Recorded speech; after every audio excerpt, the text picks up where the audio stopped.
क्रांती news, आवाज सर्वसामान्यांचा। मांडवी शेतकऱ्यांच्या हक्कांसाठी मांडवी येथे चक्काजाम आंदोलन, शेकडो नागरिकांचा सहभाग। शेतकरी, कष्टकरी, दिव्यांग, शेतमजूर, मेंढपाळ, मच्छीमार व कामगार यांच्यासह सर्व घटकांच्या विविध मागण्यांसाठी प्रहार जनशक्ती पक्षाच्या वतीने मांडवी येथे आज सकाळी 11 ते 1 या वेळेस शहीद ईश्वर चव्हाण चौकात चक्काजाम आंदोलन करण्यात आले। प्रहार जनशक्ती पक्षाचे नेते बच्चू कडू यांनी राज्यभरात चक्काजाम आंदोलन करण्याचे आवाहन केले होते। त्याला प्रतिसाद देत तालुक्यातील नागरिक मोठ्या संख्येने रस्त्यावर उतरले। या आंदोलनात विविध पक्षांचे नागरिक, सामाजिक कार्यकर्ते आणि स्थानिक ग्रामस्थांनी सक्रिय सहभाग घेतला। या प्रसंगी प्रहार संघटनेचे तालुका अध्यक्ष मधुकर शेंडे यांनी आपले मनोगत व्यक्त करताना शेतकरी, दिव्यांग व विधवा महिलांसाठी शासनाने ठोस भूमिका घ्यावी अशी मागणी केली। त्यांनी पुढे बोलताना म्हटले, शेतकऱ्यांची पूर्ण कर्जमाफी करण्यात यावी, दिव्यांग व विधवा महिलांना दरमहा 6,000 रुपये मानधन द्यावे, ग्रामीण व शहरी भागातील गरिबांसाठी घरकुल अनुदान एक समानपणे 5 लाख रुपये करण्यात यावे, शेतकऱ्यांना पेरणी ते कापणीपर्यंतची सर्व कामे मनरेगा योजनेतून करून द्यावीत। या आंदोलनात भगवान मारपवार, किनवट, सतीश बोंतावार, शेतकरी नेते त्रिभुवनसिंग ठाकूर आदी मान्यवरांची उपस्थिती होती। शिवाय परशुराम गाठे, DR राठोड, निरंजन राठोड, गजानन चव्हाण, विनू चव्हाण, अंकुश राठोड, दीपक ठाकूर, माधव पंधरे, गोवर्धन राठोड, विठ्ठल राठोड, रवी रेणके, आशिष बोरकर, सुभाष काळे, विशाल काजळे, सुंदर गुनुले, भारत सोनुले, दशरथ चव्हाण, शेषराव जाधव, बालिताई जंगलेवाड, दासू प्रधान आणि तालुका दिव्यांग संघटनेचे अध्यक्ष अंकुश राठोड यांच्यासह शेकडो नागरिकांनी उत्स्फूर्त सहभाग नोंदवला। या आंदोलनाच्या शांततेत आणि शिस्तीत आयोजनासाठी स्थानिक पोलीस प्रशासन सतर्क होते। सहाय्यक पोलीस निरीक्षक गायकवाड व त्यांच्या सहकाऱ्यांनी पोलीस बंदोबस्ताचे चोख नियोजन केले होते। या आंदोलनाचा आढावा घेतलाय महाराष्ट्र क्रांती न्यूजचे प्रतिनिधी भारत राठोड यांनी। पाहूया सविस्तर। महाराष्ट्र क्रांती न्यूजसाठी प्रतिनिधी भरत राठोड, किनवट, नांदेड। आज महाराष्ट्रभर बच्चूभाऊ कडू यांच्या नेतृत्वामध्ये शेतकऱ्यांच्या काही हितांसाठी चक्काजाम आंदोलन करण्यात आला होता आणि त्या अनुषंगाने मांडवीत सुद्धा चक्काजाम आंदोलन केलेलं आहे। आणि मांडवीचे तालुका प्रहार या संघटनेचे तालुकाध्यक्ष मधुकरजी शेंडे आहेत। त्यांना आपण याबद्दल माहिती विचारणार आहोत। दादा, तुम्ही सतत 2 तास इथे चक्काजाम आंदोलन केला, त्यामधून तुमच्या प्रमुख कोणत्या मागण्या आहेत?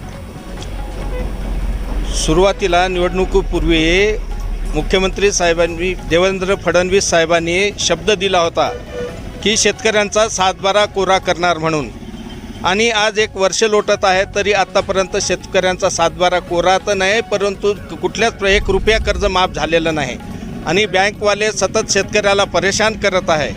तर हे शेतकऱ्यांचं कर्ज तात्काळ मंजूर करण्यात यावं या मागणीसाठी आणि आमच्या इतरही मागण्या, अनेक मागण्या आहेत। घरकुलाची मागणी आहे। घरकुल शहरी भागामध्ये 2.5 लाख रुपये लाभार्थ्यांना भेटतात आणि ग्रामीण भागामध्ये 1.5 लाख रुपये भेटते। तर खरं पाहता शहरी भाग आणि ग्रामीण भागात सगळ्या वस्तू सारख्याच भावात भेटतात, मग इकडे 1.5 लाख आणि तिकडे 2.5 लाख का? तर आमचं म्हणणं असं आहे की बा शहरी भागातही आणि ग्रामीण भागातही 5 लाख रुपये दिले गेले पाहिजे, असं आमचं म्हणणं आहे। त्यानंतर इतर मागण्या आहेत आमच्या, जसं हे MREGSचे कामं आहे। MREGSचे कामं हे शेतकऱ्यांची जी कामं आहे, पेरणीपासून तर कापणीपर्यंत ही सगळी कामं MREGS अंतर्गत झाली पाहिजे। म्हणजे 40 ते 50% आज खर्च जो येतो आपल्याला, शेतकऱ्याला येतो, तो केवळ आपल्या मजुरीचा खर्च येतो सुरुवातीपासून तर शेवटपर्यंत।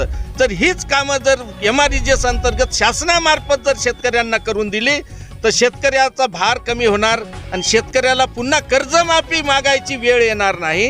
ह्या सगळ्या गोष्टीसाठी आमचं संपूर्ण महाराष्ट्रभर आंदोलन आहे आणि इथे भरपूर शेतकरी उपस्थित राहून सगळ्या शेतकऱ्यांनी सहकार्य केलं, त्याबद्दल त्या सर्व शेतकऱ्यांचे, दिव्यांगाचे, शेतमजुरांचे मी आभार व्यक्त करतो।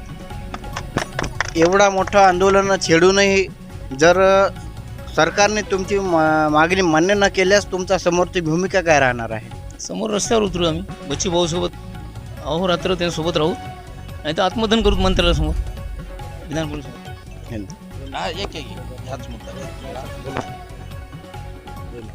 एवढं आंदोलन करूनही जर तुमची मागणी मान्य जर होत नसेल तर प्रहारची भूमिका काय असणार आहे? खरे पाहता बच्चूभाऊ मोजरी येथे 7 दिवस उपोषणाला बसले होते, तेव्हा सरकारच्या मंत्र्यांनी स्वतः लेखी दिलेला आहे की आम्ही शेतकरी कर्जमाफीसाठी समिती गठीत करून आम्ही शेतकऱ्याची कर्जमाफी करू. परंतु बच्चूभाऊची भूमिका अशी आहे की अरे आज आमचा शेतकरी उपाशी आहे आणि तुम्ही नंतर कर्जमाफी दिली, त्याला अर्थ काय? आज शेतकऱ्याला कर्जमाफी पाहिजे. जर समजा 2 ऑक्टोबरचा आम्ही सरकारला अल्टिमेटम दिलेला आहे, 2 ऑक्टोबरपर्यंत जर कर्जमाफ झालं नाही तर आमचे लाखो कार्यकर्ते बच्चूभाऊच्या नेतृत्वामध्ये मंत्रालयामध्ये की नाही घुसून मंत्र्यांना मारणार. धन्यवाद. भारत राठोडसह कॅमेरामॅन मंगेश राठोड, मांडवी, किनवट. अशाच नवनवीन बातम्या पाहण्यासाठी आमच्या महाराष्ट्र क्रांती न्यूज या यूट्यूब चॅनलला लाईक करा, सबस्क्राईब करा आणि बेल आयकॉनला प्रेस करा.